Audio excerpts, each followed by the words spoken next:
You are about to embark on enrolling patients in one of the most important foundational studies in medical history. That is the 1967 VA Cooperative Study.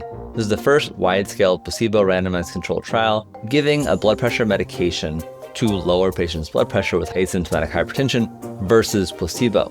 One of the difficulties things is asymptomatic hypertension is asymptomatic. Patients don't have symptoms around asymptomatic hypertension.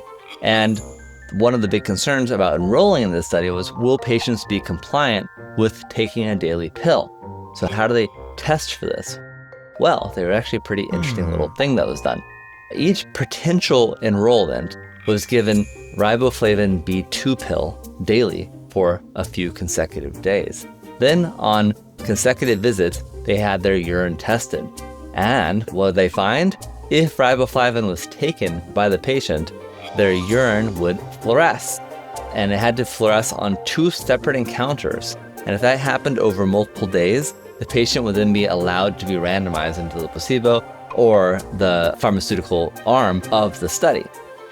They were given either hydrochlorothiazide, reserpine, or hydralazine versus placebo, and they found that patients on the blood pressure lower medication had decreased morbidity and mortality.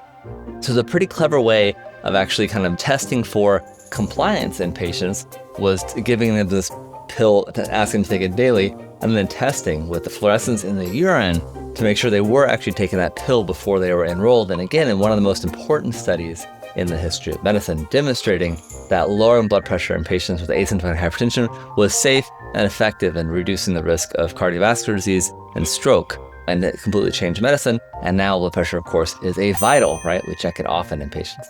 If you want to learn more, please take a listen to the Mechanism of Action episode. We do a whole series on the history of blood pressure in medicine.